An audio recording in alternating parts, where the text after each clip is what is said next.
Bonjour et bienvenue sur la chaîne Saneva Organisation. Nous sommes aujourd'hui en compagnie de Claudette Vidal. Claudette est auteure et elle enseigne depuis une dizaine d'années l'éveil au Québec, mais également en France.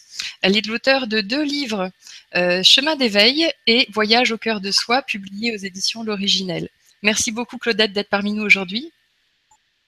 C'est un grand plaisir d'être avec toi et tous les auditeurs. Merci de l'invitation. Alors, je précise que nous répondrons aux questions des auditeurs. Il suffit, vous avez normalement le chat qui apparaît, il suffit de les écrire dans le chat et en fonction du temps disponible, eh bien, nous pourrons y répondre avec Claudette. Alors, Claudette, aujourd'hui, nous allons parler d'éveil, puisque c'est un état dans lequel tu vis maintenant en permanence. Alors, c'est la première fois que tu partages ton propre témoignage. Il est vrai que tu l'enseignes beaucoup et tu permets aux gens que tu rencontres de toucher à cet état. Aujourd'hui, nous avons la chance de t'entendre parler de ta propre expérience. Alors, tout au long de cette rencontre, nous allons tenter de clarifier ce qu'est l'éveil. Et voilà, donc on pourrait commencer peut-être par dire que c'est ce qui nous permet de révéler notre vraie nature. Est-ce que tu peux nous expliquer quelle est notre vraie nature? C'est qu'en fait, quand nous sommes enfants, nous sommes tout à fait dans l'être ou dans la présence. C'est notre état naturel. Et puis, le taux vibratoire sur la planète, depuis quelques milliers d'années, fait en sorte que à partir de l'âge d'à peu près 5 ou 6 ans, ce qu'on appelle souvent l'âge de raison, il y a identification à la forme, donc à son corps, à son identité. Et puis, il y a le début de la construction de l'ego. Et là, on oublie ce que nous étions, mais il n'y avait pas de conscience de ce que nous étions. Nous l'étions sans conscience. Et toutes ces années dans l'ego, pour beaucoup de gens, notamment celles qui sont sur un chemin spirituel, ont parfois le sentiment que c'est pas vraiment ça. Soit ils ont le souvenir de leur enfance où ils étaient différents, où l'espace était ouvert, où ils étaient libres. Et c'est ce qu'on appelle, en fait, on vivait au paradis, et puis on a perdu le paradis quand on est entré dans l'ego. Et puis, pour toutes les personnes qui sont sur un chemin spirituel, parmi elles, un grand nombre ont vécu ne serait-ce que des petits moments d'éveil. Et ces moments de souvenance de qui nous sommes vraiment au-delà de cet ego ou de ce personnage auquel nous sommes identifiés, ben, il commence à y avoir une recherche et, bon, je dirais le grand voyage qui ne s'arrête pas à l'éveil. Je dirais le vrai voyage spirituel commence au moment de l'éveil, mais il y a vraiment un passage important lorsque nous nous éveillons à qui nous sommes vraiment en tant qu'être, c'est-à-dire en tant qu'espace lumineux et silencieux, qui est notre vraie nature. Est-ce que l'éveil est le même? Est-ce que c'est un processus identique pour tout le monde? C'est-à-dire qu'on pourrait identifier des étapes similaires? Ou bien est-ce que ça varie vraiment d'une personne à l'autre, puis ça peut venir en partie, puis reprendre quelques années après? Qu'est-ce que tu observes? Tous les schémas sont possibles, y compris le fait que certaines personnes s'éveillent et n'ont jamais entendu parler de ce truc. Ils savent pas vraiment, absolument pas ce qui leur arrive. Des personnes qui se sont retrouvées en hôpital psychiatrique suite à l'éveil, d'autres qui se sont retrouvées pendant des années chez le psy pour être capables de remettre en place ce truc qu'ils avaient avant, qui était l'identification à je. Alors, beaucoup de gens qui n'ont aucune connaissance spirituelle, ben, ça leur arrive à eux. Il y a des personnes qui font 30 ou 40 ans de recherche et ne s'éveillent pas. Et puis, il y a des personnes qui suivent un chemin ou un autre, que ce soit le bouddhisme, le christianisme, le soufisme.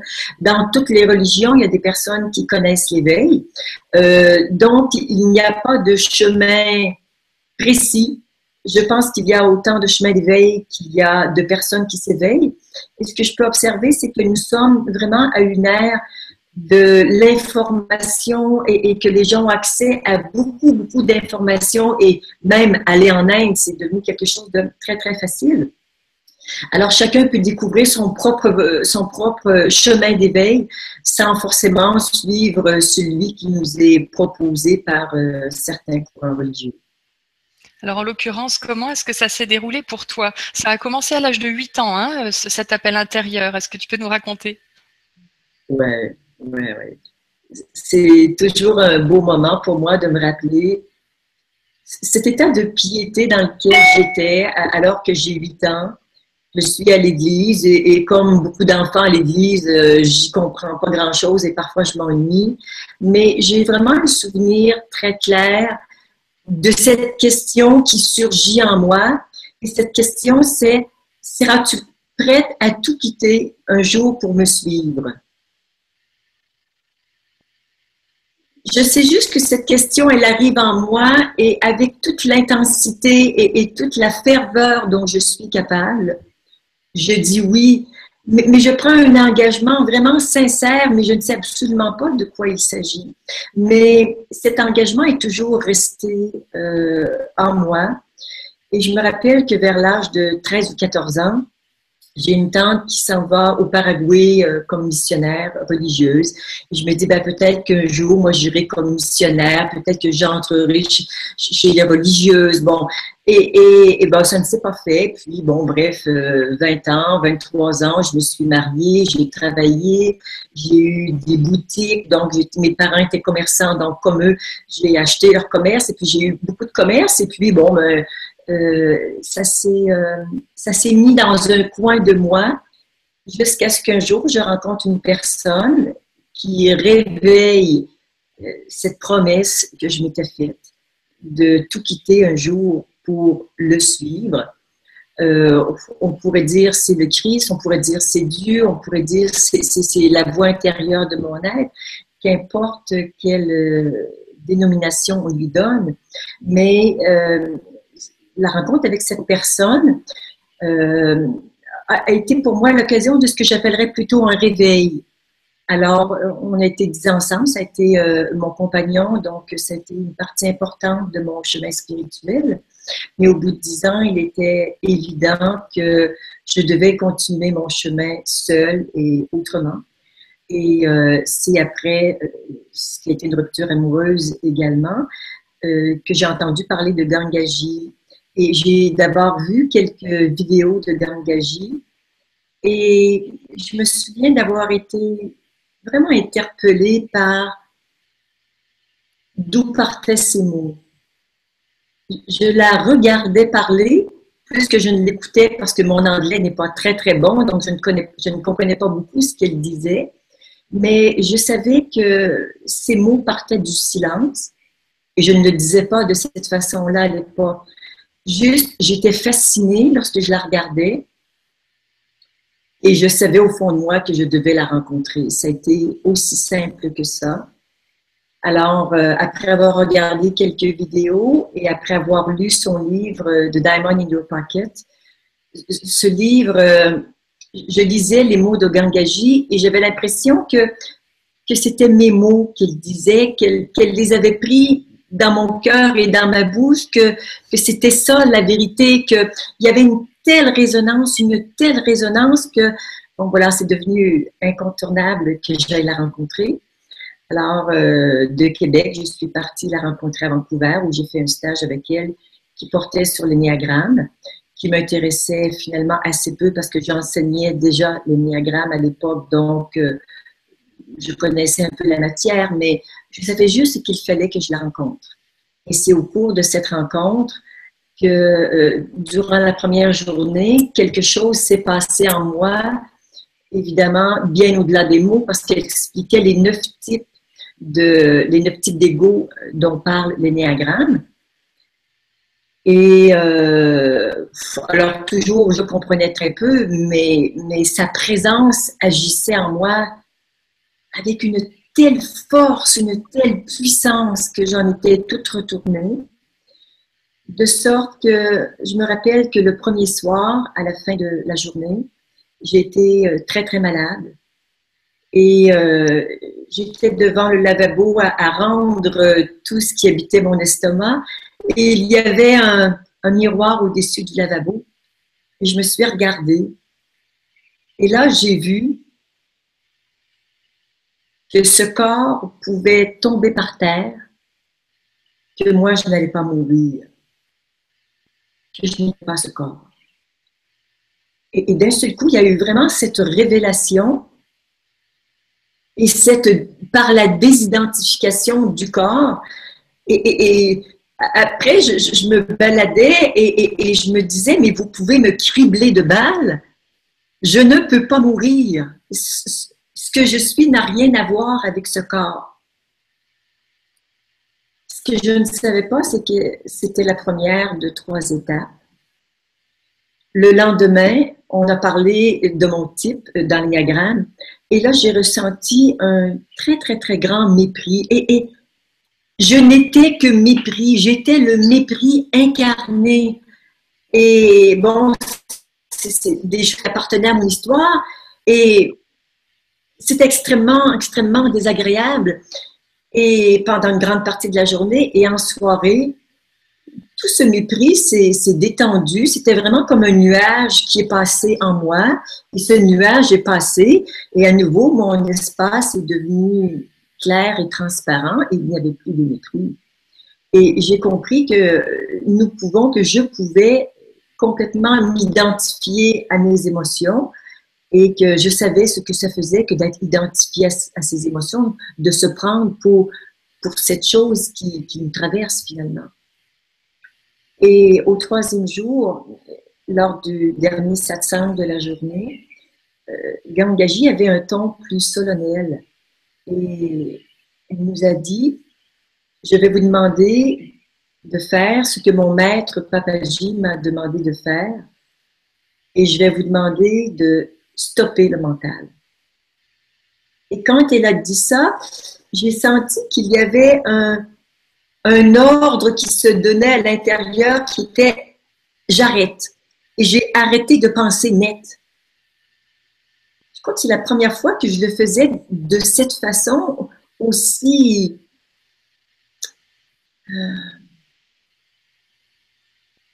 je dirais pas brutalement, mais aussi précisément. Et après avoir arrêté de parler, je me sentais tout bizarre.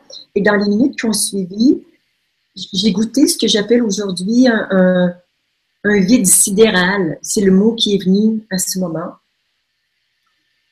Et puis, bon, le satsang s'est terminé et je suis allée me mettre au lit. Je n'ai presque pas dormi. Et là, je découvrais qui j'étais. Un peu comme un enfant découvre un énorme jouet. J'avais l'impression d'être devant le tableau de bord d'un Boeing 747 et d'avoir des milliers de boutons avec lesquels je pouvais jouer.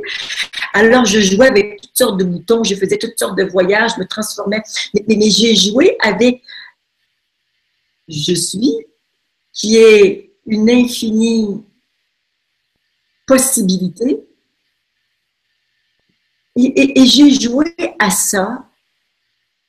Et un peu comme un enfant, je suis tombée dans le sommeil quelques heures après. Et le lendemain, quand j'ai revu Gangaji, moi qui cherchais à ne pas lui parler parce que je voulais pas qu'elle m'interpelle en anglais, mon anglais était trop mauvais, alors je me cachais toujours derrière dans les dernières rangées. Alors là, j'étais en avant dans la première rangée, juste devant elle, et j'ai même demandé le micro pour lui dire « I am free ». Et là, je savais que j'étais libre et que vraiment quelque chose avait bougé et quelque chose d'irrémédiable. Alors, le stage s'est terminé et je suis restée dans l'Ouest canadien. Et puis, dans les 2-3 jours qui ont suivi, je me rappelle, j'étais dans la voiture et mon espace s'est refermé. Et je le sentais tout doucement se refermer. Alors, je me suis dit, oh non, oh non, oh non, pas ça, pas ça, pas ça. Et là, ça m'énervait, et là, ça s'est complètement refermé. Et là, je me suis mise à hurler, à me mettre en colère, à me dire, mais foutez-moi la paix avec votre spiritualité, je veux plus rien savoir, allez, je m'en occupe plus. Et là, j'étais vraiment dans une grande, grande colère. Et au bout d'1 ou 2 minutes de colère, ça s'est ouvert. Et ça m'est arrivé 2-3 fois et ça me mettait vraiment dans une grande colère que ça se referme. Et puis, ben, je laissais monter la colère tout simplement et l'espace se réouvrait. Alors, il y a eu, bon, pendant la première année, après justement cette rencontre avec Gangaji, il y a eu des moments d'extase, des moments de bonheur, des moments d'amour et de contemplation qui sont tout à fait indicibles.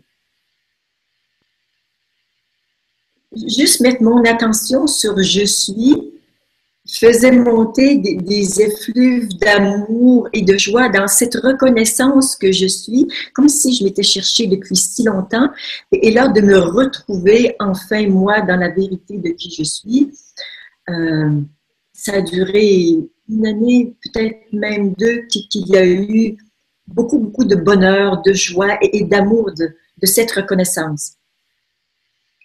Cette première année a été aussi parsemée de moments difficiles parce que l'éveil, c'est vraiment la désidentification du personnage égotique. Mais si nous en sommes désidentifiés, il est toujours présent et pas très, très loin. Alors, pendant la première année, j'avais des retours d'ego qui me venaient assez régulièrement et puis ça partait. Puis, bon, donc, la première année a été vraiment un peu comme les montagnes russes avec des moments de joie et d'amour très grands, mais aussi comme j'appelais ça des morceaux d'ego hein, qui revenaient à la conscience pour être vus. Certaines choses sont revenues à plusieurs reprises et d'autres étaient vues une fois et pouvaient se dissoudre. Alors, la première année a été difficile, la deuxième, beaucoup moins, la troisième, beaucoup plus douce, et la quatrième, il n'y avait presque plus rien, presque plus d'identification. Et puis, après 4 ou 5 ans, est arrivé un phénomène que je ne connaissais pas, mais que j'ai découvert à travers mon expérience. C'est arrivé au moment où j'étais en stage avec un groupe que j'animais au Québec. Il y avait peut-être une vingtaine de personnes, dont 3 qui étaient éveillées et une qui venait de basculer dans l'après-midi.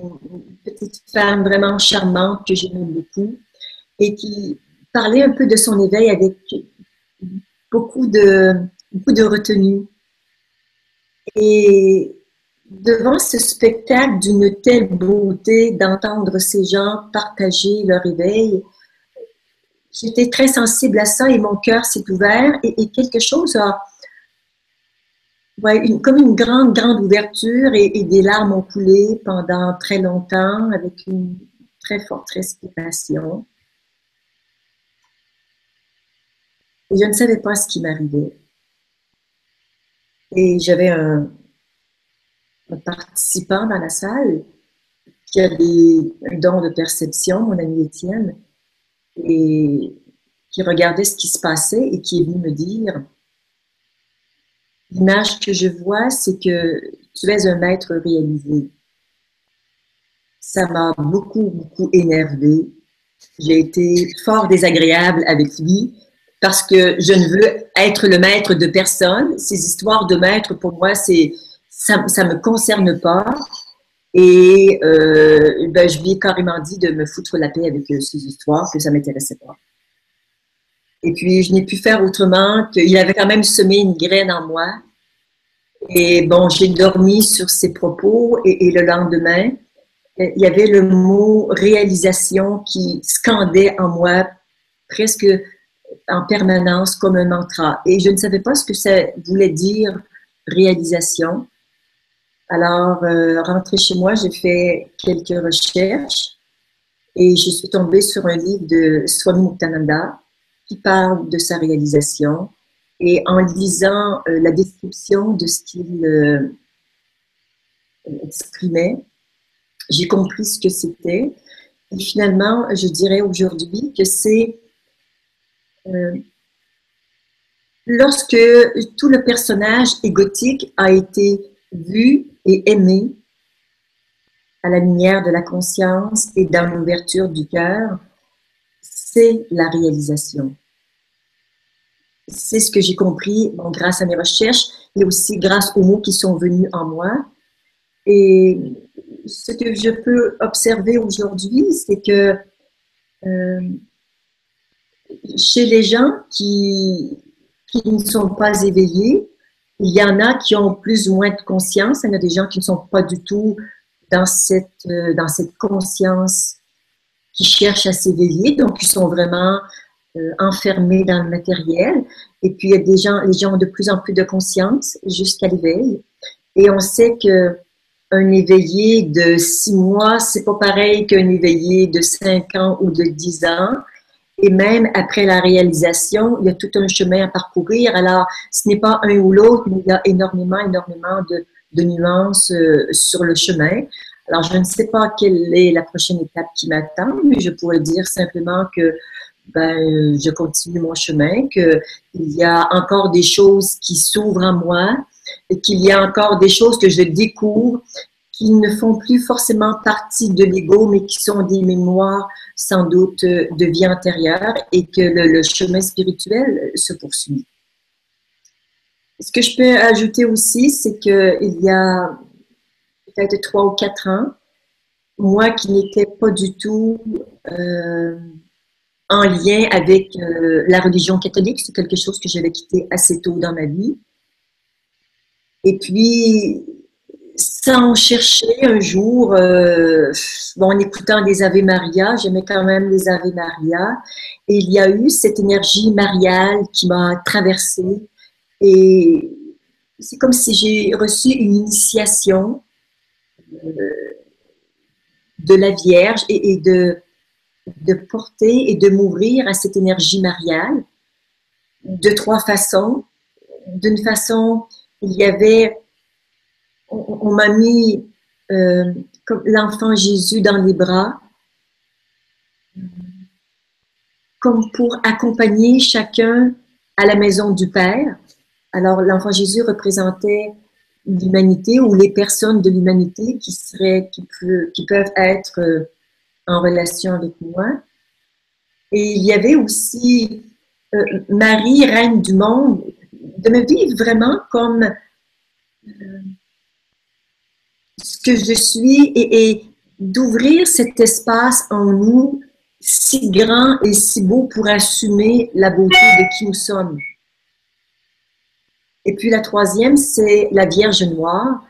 Et j'ai compris par la suite le sens de la Vierge Noire qui est la Vierge Immaculée qui accueille la semence divine, c'est-à-dire qui accueille les intentions de ce monde qui passe à travers moi.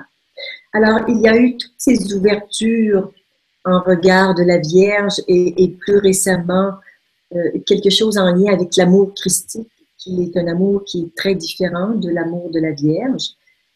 Alors, c'est ce que j'appelle les espaces qui n'arrêtent pas de s'ouvrir en moi, en regard justement de cet amour christique quand ça s'est produit il y a quelques années. Ce cœur, mais qui est vraiment comme un buisson ardent, et tout ce qui se présente devant ce cœur est immédiatement consumé, mais avec une puissance qui est tout à fait inimaginable. Et puis, à un autre moment, j'ai ressenti un appel des soufis qui me demandaient si j'étais d'accord de recevoir l'essence de leur connaissance. Alors, derrière la tête, par l'occiput, il y a eu comme des rayons de lumière qui sont arrivés. Alors bon, il y a eu beaucoup de choses et ça n'arrête pas. Donc pour moi, le vrai chemin spirituel, il a vraiment commencé il y a 10 ans après l'éveil. Dès qu'on se libère de l'ego, quelque chose de vraiment très grand et d'absolument insoupçonnable s'ouvre à soi.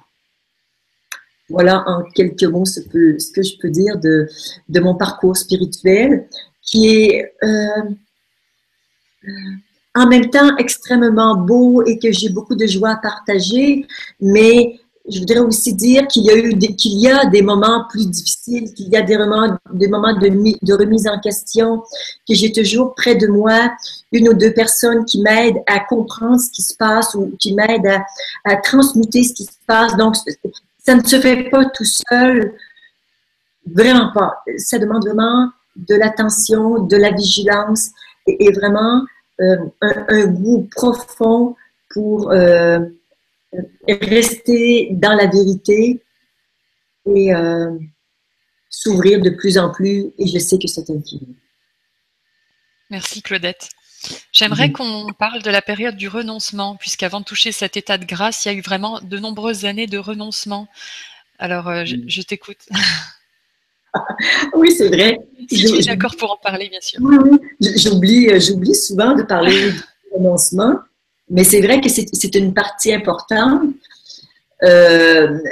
Bon, c'est qu'en faisant tout un travail sur moi, il y a eu, bon, renoncer à mes croyances, renoncer à mes idées, renoncer à mes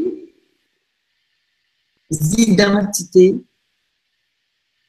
Et puis, un jour, la vie m'a demandé quelque chose qui était particulièrement difficile, qui était de renoncer à mon mari, de qui, bien sûr, je me suis séparée, et mon fils, qui était au Québec, pour répondre à un appel qui était incontournable, de venir vivre en France, pour suivre ma voie intérieure et de continuer le travail sur moi. Et il y a eu encore, je me rappelle que quand j'étais au Québec, j'avais 17 boutiques cadeaux dans les grands centres commerciaux. Alors, je me croyais Madame Succès qui avait réussi avec tous ces beaux magasins. C'est vrai, je me prenais vraiment pour Miss Succès. C'est comme ça que je m'appelle maintenant avec beaucoup de tendresse. J'avais une grosse maison, une belle voiture sport. Tu vois, j'avais un niveau de vie qui était enviable, avec un beau mari. Vraiment, j'avais un homme qui était charmant, tendre, aimant, un beau garçon. Donc, j'avais vraiment une vie de rêve. Et la vie m'a demandé de tout lâcher ça. D'abord, pour les boutiques, elle me l'a demandé et je n'ai pas compris. Donc, elle est venue les chercher. J'ai dû faire un dépôt de bilan, ce qu'on appelle une faillite au Québec. Alors ça, je dirais, ça a été un gros renoncement pour ce que j'étais, qui était très identifié au succès que j'avais, eh bien, de vivre l'échec financier notamment. Ça a été un très gros renoncement à ce que je croyais être à l'époque et aussi à tous mes biens, dont ma belle grosse maison, ma voiture, et tout le reste des biens matériels, mais ça, c'est rien à côté d'une séparation, une rupture avec mon mari à l'époque et de mon fils. Mon fils avait 13 ans à l'époque. Ça a été extrêmement dur de laisser avec son père. Évidemment, il avait un très, très bon papa, mais moi, j'étais en France, donc je suis restée pendant 5 ans. Je revenais au Québec 2 fois par année pour le voir. On passait quelques semaines ensemble, mais ça a été une déchirure, mais vraiment, il ne fallait pas à l'époque que je mette mon attention sur ça, tellement c'était blessé au fer rouge. Et oui, c'est certainement le renoncement le plus difficile que la vie m'a demandé. Et je pouvais faire à l'époque le lien avec un passage de la Bible où je ne sais plus trop qui demande à qui, les personnages de la Bible, je ne les connais pas bien, mais s'il est prêt à tuer son fils ou à... L'anecdote ne vient plus du tout, mais vraiment, c'est la rupture avec ce qu'on a de plus cher au fond de soi, qui est de laisser son enfant. La vie m'a demandé ça. Et après m'avoir demandé ça, il y avait aussi, bon, j'étais dans les affaires, je faisais des conférences pour aider les gens à prendre de l'expansion. J'avais toute une réputation, je faisais de la publicité à la télé. Bon, tu vois, je me croyais parvenue à quelque part. Alors, tout ça est tombé. Et la vie me demande d'aller en France, dans un endroit que je ne connais pas, où personne ne me connaît, et de faire un travail sur moi et d'étudier. J'étudiais la métapsychologie à l'époque. Et ça a été un grand renoncement et un changement d'habitude de vie. Oui, tu veux dire quelque chose? Oui, nous avons une question, Claudette, de Catherine, qui demande, Oui. voilà, elle exprime qu'elle a peur de croire en Dieu. Alors, ce serait peut-être l'occasion de voir ce que tu penses. Dieu, où est-ce qu'il se situe? Est-ce qu'il fait partie de nous? Est-ce qu'on fait partie de lui? Est-ce que c'est quelqu'un à l'extérieur? Est-ce que tu peux clarifier ça? Ouais. Euh, Dieu, c'est la totalité. Et en tant qu'humain, il est extrêmement difficile, pour ne pas dire impossible, de faire vraiment l'expérience de la totalité. Nous vivons en 3 dimensions. Quand on arrive à faire l'expérience en 4 dimensions, c'est déjà complexe, mais il y a une infinité de dimensions qui fait que il y a tous les univers spatio-temporels. C'est énorme, énorme. Alors, je dirais que nous pouvons faire l'expérience, une expérience très minuscule de Dieu, mais c'est ce que nous sommes profondément. Et Dieu, c'est le manifesté et le non manifesté.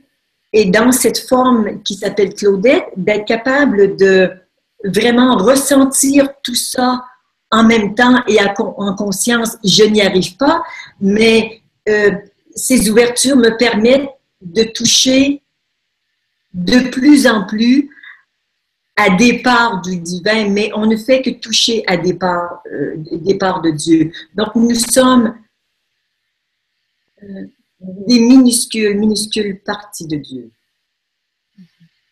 Merci Claudette. Pour revenir à ton témoignage, donc cette désidentification-là et la souffrance que tu as ressentie intervenait alors que tu n'avais pas encore conscience que tu n'étais pas ce corps, ce mental et ces émotions, c'est bien ça? Non, c'était à ce moment-là peut-être une dizaine d'années avant l'éveil. Donc, il y a eu toute cette période de renoncement. Et puis, oui, c'est ça, 10 ans à peu près. Et puis, alors, donc, il y a eu vraiment 10 ans de renoncement, mais qui n'ont pas été toujours souffrants, mais parfois oui, bien sûr. Et puis, quand j'ai commencé à m'intéresser à Gangaji, et même 2 ou 3 semaines avant de la rencontrer, euh, quelque chose m'a dit intérieurement, euh, le plus grand renoncement n'a pas encore eu lieu. Et j'ai commencé à trembler intérieurement. Et peu de temps après, j'ai compris que le vrai renoncement, c'était le renoncement à soi ou à ce que je croyais être. Et c'est ce qui s'est produit quand j'ai rencontré Gangaji. Notamment, bon, il y a eu ces désidentifications dont j'ai parlé, du corps, de l'émotion et du mental. Mais dans les jours qui ont suivi cette rencontre avec Gangaji, je me rappelle d'un moment où j'étais en méditation et d'un seul coup, c'est comme si tout s'est ouvert devant moi et il y avait un gouffre énorme et c'est comme si tout moi se vidait de son contenu et ça durait et ça durait et ça durait et j'avais le sentiment qu'il y avait comme des mémoires en moi qui dataient du début des temps, d'un temps absolument incalculable. Alors, tout tombait, tout tombait, tout tombait, et puis au bout de, je ne sais trop, 20 ou 30 minutes, il n'y avait plus rien, il ne restait que du vide. Et ce vide n'est jamais parti. Il y a, ici, dans cet espace, il y a toujours un vide infini, un silence permanent. Et c'est ce que les bouddhistes appellent la vacuité. Et c'est toujours là. Et c'est resté là, même si dans les années qui ont suivi, il pouvait y avoir des recrudescences d'ego qui venaient, mais l'espace ne m'a jamais quitté. C'est un vide qui est plein de vie en même temps, hein, tu écrivais. Oui, oui, oui. Je dis souvent vide parce que pour moi, c'est le premier qualificatif. Je sais aussi qu'il y a des personnes qui ont vraiment peur du vide, mais ce n'est pas le vide mental que l'on se crée, qui est un vide qui est sec, qui est froid, qui est même un peu métallique. Alors, c'était un vide qui est extrêmement dense, qui est plein, qui est même moelleux ou un peu cotonneux. Et c'est dans cet espace qu'on peut vraiment s'abandonner et être accueilli par l'être que nous sommes. Alors, nous avons une autre question qui vient d'arriver à propos de l'appel. J'avais une question qui rejoint celle-ci d'ailleurs. Donc, la question de cette personne est: comment as-tu su qu'il te fallait partir et que veux-tu dire par appel? Est-ce simplement une certitude intérieure? Comment est-ce que ça se manifeste?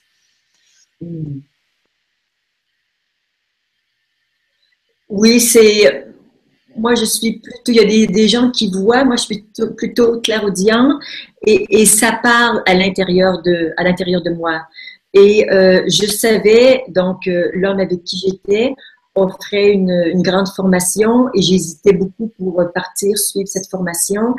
Et j'ai hésité jusqu'à ce que je me rende compte que c'était juste impossible que je n'y aille pas. Donc, il y avait comme si la vie m'appelait. Et je me rappelle au moment où je devais prendre ma décision, je me suis dit, je fais un test. Je prends la décision de ne pas y aller et de ne pas aller en France et de ne pas suivre cet élan naturel. Et là, je sentais que tout était, on dit au Québec, croche, tout était bancal, tout était pénible à l'intérieur de moi. Et là, je prends l'idée, j'y vais, et là, tout s'ouvrait, tout était harmonieux, tout était paisible en moi. Donc, je me rappelle que c'est comme ça que j'ai pris la décision de suivre cet appel, parce que parfois, on a des appels, mais on ne sait pas, est-ce que c'est le mental qui nous joue des tours, ou est-ce que c'est vraiment un appel intérieur de la vie. Alors, c'est comme ça que j'ai procédé pour poursuivre ce que je dirais aujourd'hui qui était ma petite voix intérieure. Donc finalement, on pourrait distinguer notre volonté d'un réel appel par rapport à est-ce que ça se rigidifie ou est-ce que ça se fluidifie un peu autour de nous, c'est ça? Oui, c'est ça. Quand c'est un appel qui vient de la volonté personnelle, il y a quelque chose de contracté et on peut très souvent aussi ressentir de la peur. C'est comme si c'est une solution à quelque chose. Ça doit nous rapporter quelque chose. Donc, on est dans une sorte de transaction. Tu vois, il faut qu'il y ait un résultat. Donc, c'est contracté et ça sent un petit peu la stratégie. Alors que quand c'est vraiment un appel du cœur, c'est je pars, je ne sais absolument pas ce que ça va donner, je n'ai aucune attente. La seule chose que je sais, c'est que je dois partir. Alors, je fais ma valise et je pars. Et je verrai bien combien de temps ça a duré, et ça a duré 5 ans. Merci. Alors, est-ce que l'éveil concerne tout le monde? C'est-à-dire, est-ce qu'on a tous un potentiel d'éveil dans la vie que nous vivons actuellement, selon toi?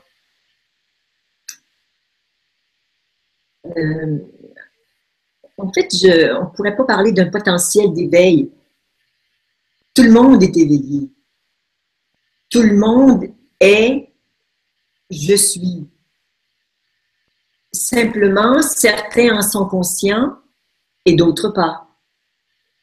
Et la vie est toujours parfaite et ceux qui vivent dans l'inconscience de qui ils sont, à travers un ego dont ils ne sont même pas conscients, c'est parfait que ce soit comme ça.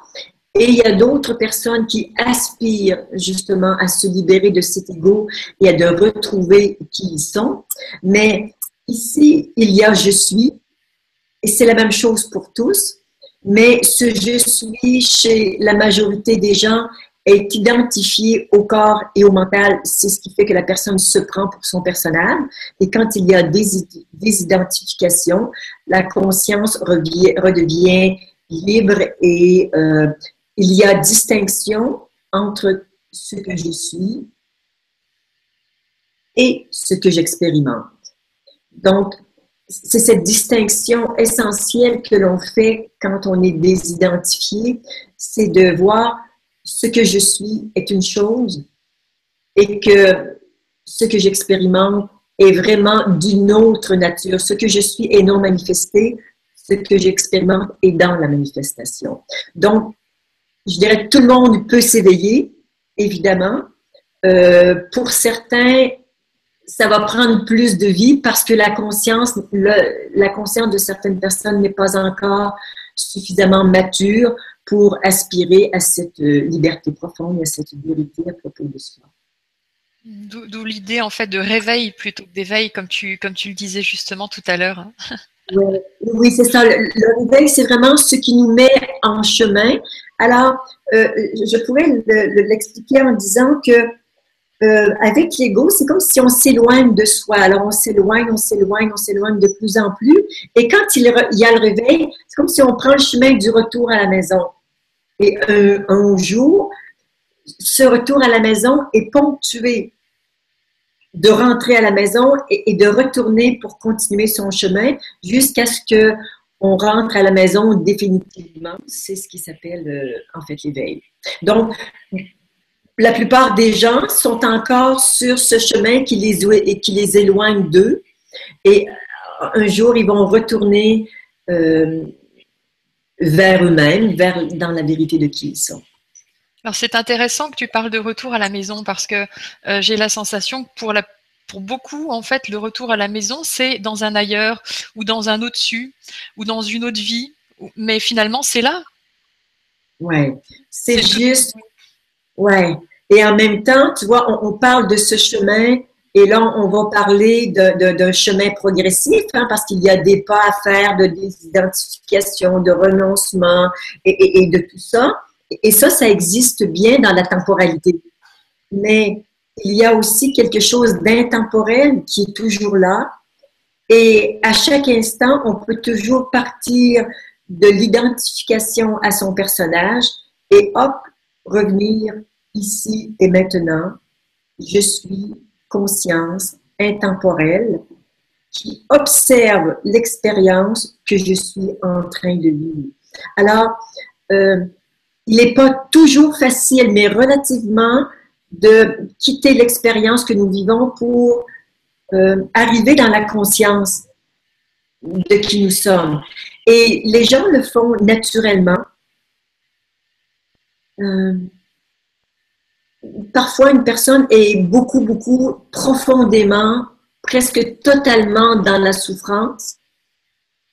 Et dès l'instant qu'elle commence à dire « je souffre », elle devient consciente qu'elle expérimente la souffrance. Alors déjà, il y a un petit brin de conscience qui est ici, dans l'observation, et le reste qui est dans l'identification.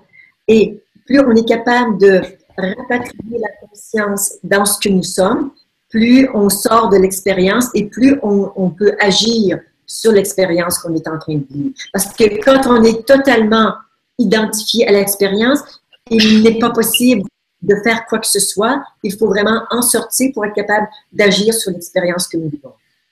Merci. Donc justement, ça rejoint ce que demandait Sabine. Est-ce toujours douloureux de se séparer de son ego? Déjà, est-ce qu'on se sépare? Ne pas se prendre pour son personnage peut-il être libérateur? C'est extrêmement libérateur. En fait, l'ego ne disparaît pas. Il y a une mutation de l'ego.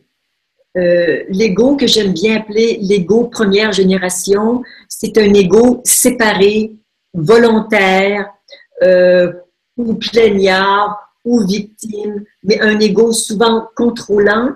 Alors ça, c'est, bon, il y a toutes sortes d'ego qui est notre personnage et on se prend pour ce personnage pendant très longtemps. Quand il y a l'éveil, ce qu'on peut observer, c'est qu'il y a naissance d'un nouvel ego. Et là, le nouvel ego, on pourrait utiliser la métaphore de la chenille et du papillon pour en parler. c'est que le nouvel ego, plutôt que de vivre dans la séparation, c'est un ego qui est au service de l'être ou au service de la vie. Actuellement, évidemment, quand je vous parle, il y a un ego serviteur qui est là pour porter la parole. Parce que ce qu'il faut savoir, c'est que la fonction première de l'ego, c'est faire. Et actuellement, je suis en train de parler, donc de faire quelque chose. Donc, il y a nécessité d'avoir un ego pour parler ou pour agir de quelque façon que ce soit. Mais dès l'instant où j'ai fini de parler, et même si je m'arrête de parler 3 secondes, il n'y a plus d'ego.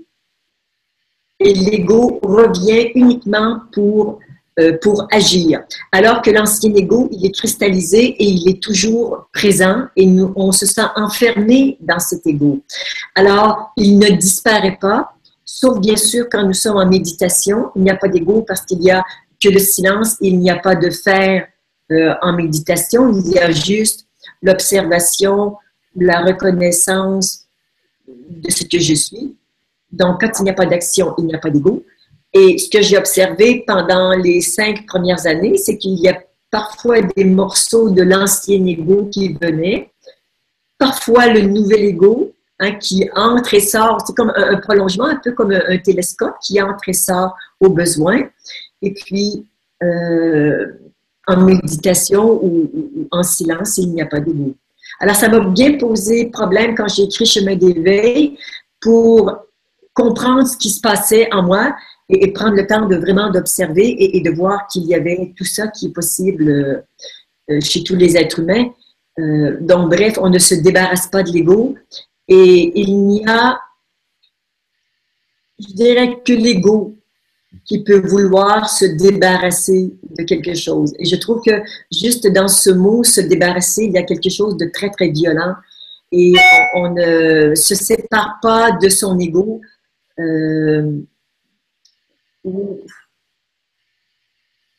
On ne peut pas l'intégrer autrement que dans l'amour. Alors, c'est le regard aimant sur tous les aspects de son ego qui nous permet de l'intégrer et de le faire disparaître, mais certainement pas l'idée de s'en débarrasser. C'est absolument impossible. Alors, Claudette, nous avons également une autre question de Nathalie, qui est intéressante. Ça parle de la résignation. J'ai le sentiment que quelque chose s'est détendu en moi et que j'accepte ce que j'ai à vivre aujourd'hui. Mais à certains moments, je me demande si ce n'est pas de la résignation. Comment est-ce qu'on peut faire la différence? Merci.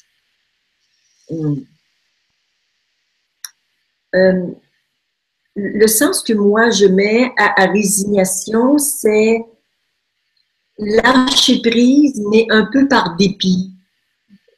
Lâcher sans vraiment lâcher. Lâcher sans être vraiment d'accord.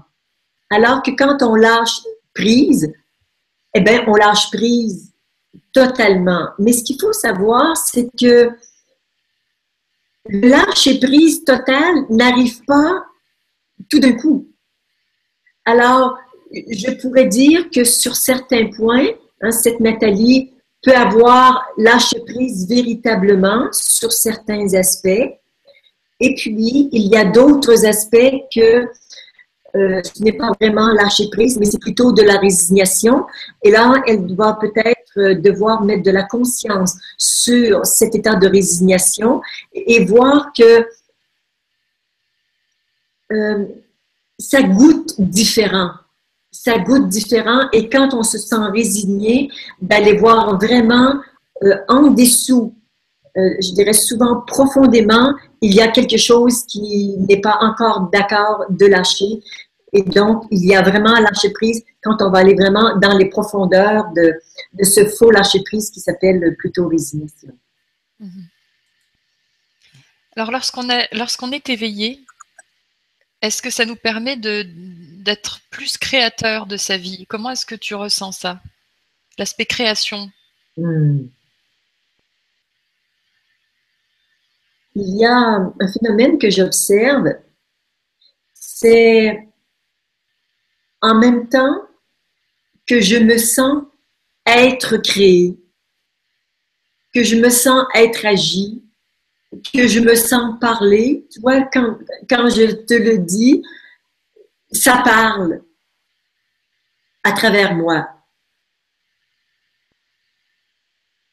Ça, c'est un aspect. Et je dirais, quand je suis dans mon humanité, là, je suis dans la forme Claudette, et cette forme Claudette, elle est complètement agie. Elle est l'instrument de la vie, elle est son passage. Tu vois, il y a quelque chose de très passif au niveau de la forme qui laisse la vie me traverser. Alors ça, c'est un aspect, comme un versant de la montagne. Et je retourne, il y a un autre versant qui est « Je suis celui qui est ». La vie, où je suis, ce n'est pas quelque chose d'autre, ce n'est pas ailleurs, c'est ce qui est en train de parler. Donc, en fonction de où je regarde, où je mets mon attention intérieurement, soit je suis totalement agi, ou soit je suis totalement agissant. Donc, qui agit, ce qui est agi, et l'action, c'est tout la même chose. C'est une des principales différences d'un vécu dans l'action, d'un vécu dans l'ego, où on a l'impression que c'est moi, à partir de ma volonté, qui fait les choses.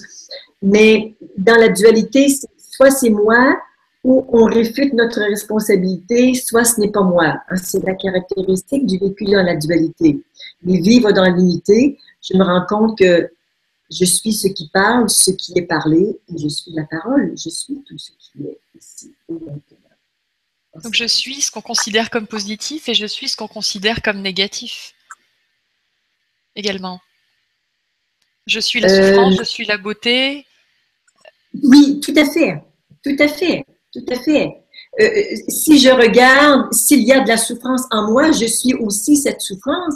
Et comme je ne suis pas séparée du monde, quand je regarde les gens, quand je regarde les peinteurs, et que je vois de la souffrance dans certains pays, je ne suis pas séparée de cette souffrance ou de ces personnes qui souffrent. Donc, il n'y a pas de séparation. Donc, je suis toute la beauté que je peux regarder, mais aussi toute la souffrance et toutes les horreurs et tous les bourreaux, tous les terroristes ou tous les plus grands saints. Je suis tout cela. Oui, je suis la totalité. J'aimerais qu'on revienne, si tu es d'accord, à parler de l'énergie mariale christique. J'ai lu dans ton témoignage, dans ta biographie, que tu as reçu comme je vais appeler ça des téléchargements, je ne sais pas si tu l'as vécu comme tel, mais certains passages de ta vie où tu as intégré des énergies par rapport à différentes traditions initiatiques. Ça m'a donné l'impression d'un programme finalement que tu étais apte à intégrer à tel moment de ta vie. Est-ce que tu peux nous en parler? Est-ce que c'est comme ça que tu l'as vécu? J'appellerais ça peut-être des initiations. Initiation plutôt que téléchargement. C'est quelque chose qui se produit sur le plan subtil. Quelque chose aussi que j'ai découvert au moment où ça m'est arrivé parce que je n'avais aucune idée que ça existait. Je me trouve très chanceuse de ne pas avoir eu, je dirais même de ne pas avoir une grande culture spirituelle. Alors, je n'ai pas été vraiment embarrassée par mes connaissances quand je vivais des expériences. Je les vivais, j'étais surprise et après, je faisais des recherches et je prenais des informations pour être capable de mettre des mots sur ce que je vivais. Alors, cette première initiation en lien avec la Vierge, j'en ai un petit peu parlé tout à l'heure. J'étais chez une amie à Bruxelles où j'écoutais des Ave Maria. Et là, il y a vraiment cette énergie mariale qui est entrée en moi et que j'ai vécue comme étant une consécration de Vierge. Et bon, puis j'ai parlé aussi des trois aspects de la Vierge qui m'ont été présentés à différentes périodes. Une autre fois, j'étais à la cathédrale de Chartres. Une autre fois, j'étais, je ne sais plus trop où. Et donc, ces ouvertures en tant que vierge, d'abord, pour moi, c'est important de dire que tout le monde a ce même potentiel. Et ce que je me rends compte, par exemple, quand je partage, le fait que ces espaces soient ouverts en moi fait en sorte que les gens qui me côtoient ont tendance un peu par mimétisme, ça les aide à ouvrir ces espaces en eux. Et ce que j'ai pu observer, c'est que ça donnait une sorte, comment je dirais, ça donnait une couleur d'amour protecteur, enveloppant, tendre, mais vraiment un amour qui se rapproche un peu de l'amour maternel. Alors, c'est ce que ça a ouvert et c'est ce que ça a permis en moi de vivre ces initiations, autant que quand l'amour christique est arrivé, c'est une sorte d'amour qui est brûlant, mais qui est aussi beaucoup plus intransigeant. Ça n'a pas cette rondeur de l'amour marial. Alors, c'est ce que je peux voir, c'est qu'on pense que l'amour, c'est l'amour, mais ce que je peux expérimenter, c'est qu'il y a une infinité de nuances dans l'amour qui est immense, immense. Tout comme on pense que le silence, c'est le silence, mais quand on observe vraiment le silence qui est quelque chose de très organique, parfois de très, très bruyant. Hein, j'avais quelqu'un qui s'est éveillé le week-end dernier. On avait un stage à Aix-en-Provence. C'est depuis 10 ans que j'accompagne des personnes. L'éveil le plus puissant, le plus fulgurant, le plus profond qu'il m'a été donné d'être présente. Et ça a été absolument foudroyant quand il me racontait des trucs et je lui ai juste demandé de plonger son regard dans le mien et que j'ai plongé moi mon regard dans le sien et que j'ai vraiment ressenti cette collision de l'infini avec l'infini et son espace s'est ouvert d'une façon mais absolument magistrale et pendant l'heure qui a suivi, même physiquement, c'était énorme. Et ce qu'il disait, mais quel vacarme ce silence. Alors, oui, l'amour, c'est infini, les nuances d'amour qu'on peut rencontrer, et c'est infini aussi cette exploration du silence qui est parfois dans des sons aigus, parfois des sons graves, parfois sur le son home. Bon, c'est vraiment toutes sortes d'expériences que l'on peut vivre quand vraiment on se met en méditation et qu'on explore le silence, qu'on explore tous ces états d'amour. Merci Claudette. Alors, nous prendrons une dernière question de Joanne. Juste avant, j'aimerais juste poursuivre avec ce thème, puisque j'avais également une question en ce qui concerne les maîtres comme Jésus, Marie, Bouddha, des archétypes, le Christ, etc. Est-ce qu'il est possible qu'on ait au niveau cellulaire, c'est comme si, est-ce qu'il est possible que des parties de ces êtres-là vivent en nous? Comment, est-ce que tu vois ce que je veux dire? Est-ce que tu as envie d'en parler? Oui, c'est beau ta question. En fait, elle ramène à quelque chose d'essentiel.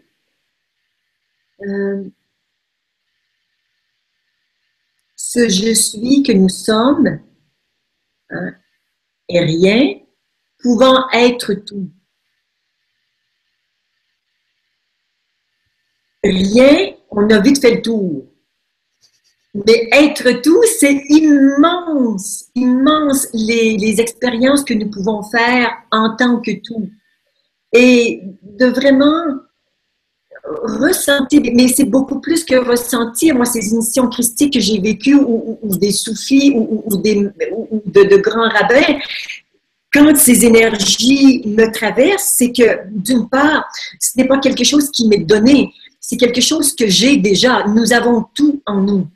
Mais simplement, il y a des moments où ces espaces s'ouvrent et deviennent accessibles. C'est un peu comme des pièces d'une maison immensément grande et la maison est tellement grande qu'on n'a pas visité tous les étages, autant en bas qu'en haut. Donc, pour moi, ces initiations, ce sont des espaces en nous qui s'ouvrent, qui me permettent d'avoir accès, lorsque j'en ai besoin, à comment dire, à des fréquences ou à des vibrations auxquelles je n'avais pas accès avant. Donc, tout est possible, mais quelle est vraiment ma capacité à expérimenter autant ce qu'il y a de plus haute vibration que de plus basse vibration. Et j'ai la certitude que je ne peux pas expérimenter plus de haute vibration que je peux aller dans les basses. Ce que je suis, s'étend un peu de cette façon-là, et plus j'arrive à vraiment, avec tous les actes terroristes qu'on a connus ces dernières années, quand je suis capable d'aller au fond des enfers pour reconnaître que je suis cela aussi dans la souffrance humaine de ces bourreaux qui créent énormément de souffrance, je peux aller en bas et je peux aller en haut aussi pour expérimenter tout cela. Alors, par ces initiations, j'ouvre ces espaces en moi et ensuite, notamment, quand je suis avec des groupes, quand j'ai besoin d'un supplément de puissance ou j'ai besoin de connaissances, alors tout cela peut se vivre et, comment dire, m'est accessible. Et ça, c'est valable pour chacun. Je ne suis absolument pas une exception. C'est juste notre chemin spirituel qui fait qu'à un moment, ces espaces s'ouvrent et que, bon, moi, j'ai parlé tout à l'heure du Christ et de la Vierge, mais j'ai été très, très, très proche de Yogananda, qui est un grand maître yogi, qui est l'auteur de l'autobiographie d'un yogi. Et un jour, encore là, je fais une petite histoire parce que je pense qu'on a presque terminé. Mais j'ai reçu une demande d'adombrement de Yogananda et de Balayogi aussi, qui est un grand maître indien. Alors, je ne savais même pas ce que voulait dire adombrement. Et moi, la personne avec qui j'étais me l'a expliqué. Et c'est accepter de recevoir la présence d'un maître en soi. Et à partir de ce jour, bien sûr, j'ai accepté et à plusieurs reprises, je sentais la présence de Yogananda qui était en moi, soit quand j'étais avec des gens ou simplement pour, je dirais, pour faire un travail en moi, pour nettoyer, purifier, pour ouvrir des espaces d'amour. Tout comme Balayogi, qui est un grand, grand maître du silence, qui a vécu 40 ans dans le silence. Quand Balayogi me visite, m'a visité, il est possible que ce soit terminé. D'ailleurs, il y a une vidéo qu'on a mise sur YouTube quand il me visite et on sent très bien que c'est l'énergie de Balayogi qui descend en moi. Et bien, ce que ça a fait, cette énergie de Balayogi, qui est un grand maître du silence, bien, ça a permis d'ouvrir de nouveaux espaces de silence en moi. Mon silence n'est plus pareil depuis la présence de Balayogi en moi. Donc, pour moi, tous ces maîtres qui nous appellent, chacun, on a des affinités pour l'un ou pour l'autre. Il me dit, en même temps, ils existent en tant qu'individus qui s'est vraiment incarné, mais en même temps, se mettre en résonance avec ces maîtres nous permet de vibrer aux qualités exceptionnelles qu'ils ont manifestées sur Terre. Merci pour cette belle parenthèse. J'en fais une autre. Donc, Jésus était adombré par le Christ, notamment. Voilà, c'était pour expliquer. Nous allons donc prendre la question de Joanne.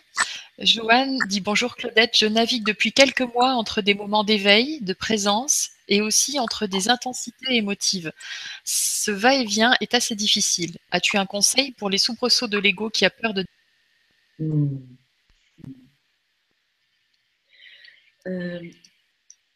Bien sûr, de rester dans la présence et de regarder ce qui a peur de disparaître en soi. De regarder précisément là où ça fait mal. Vivre avec l'ego ou s'accrocher avec l'ego, s'accrocher à l'ego amène une grande sécurité. Alors, le fait de vouloir se désidentifier, prendre une distance avec l'ego, cause énormément d'insécurité. Alors, évidemment, ça réveille des peurs. Alors, la principale chose qu'on peut faire, c'est vraiment de prendre un temps pour se poser et de faire venir à soi ce qui a peur et d'accueillir les peurs en soi. Je dirais de prendre le temps de le faire quand on est dans un espace privilégié plutôt que d'attendre que ça se présente au cours de la journée. Donc, c'est regarder avec la conscience ce qui a peur et accueillir ses peurs en soi. Et la principale chose qui est importante de faire, c'est que quand on est bien installé dans la présence, il est possible de regarder ses peurs et de les consumer, notamment dans son cœur ou simplement avec la présence. Quand ces peurs se réveillent et qu'on est actif, la seule chose qu'on peut faire, c'est de les chasser de soi et d'attendre d'avoir un moment de disponibilité pour les regarder bien en face. Mais c'est tout à fait dans l'ordre des choses de vivre des moments de présence et puis des choses reviennent et de prendre le temps de les regarder et de revenir dans la présence, ça fait partie intégrante du chemin. C'est pas toujours confortable, mais on ne peut guère faire autrement. Et de plus en plus de personnes ont un travail qui ne correspond pas tout à fait à l'appel de leur âme, qui est souvent une sécurité par rapport à tout ce que nous devons payer matériellement. Est-ce que tu as un conseil pour l'avoir vécu toi, puis avoir accompagné d'autres personnes dans ce cas? Qu'est-ce que tu pourrais dire à ces personnes qui actuellement recherchent un travail voilà, qui sont dans ces insécurités de lâcher quelque chose de concret financièrement, qui n'ont pas tout à fait encore leur destin qui est clair devant eux, voilà, qui savent pas tout à fait encore pourquoi ils sont faits. Alors, un petit mot pour ces personnes-là. Je sais qu'il y en a beaucoup. Merci. Ouais. Ça, c'est un sujet qui me tient tellement à cœur.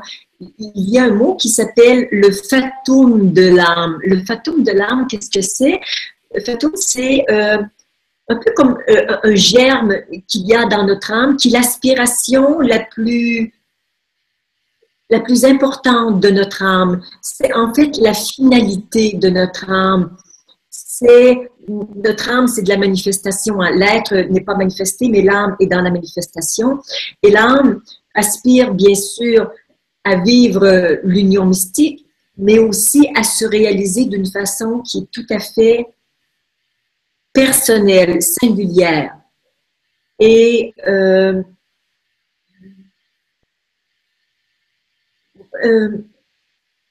le demander, de demander sans cesse que se révèle l'aspiration la plus importante de notre âme.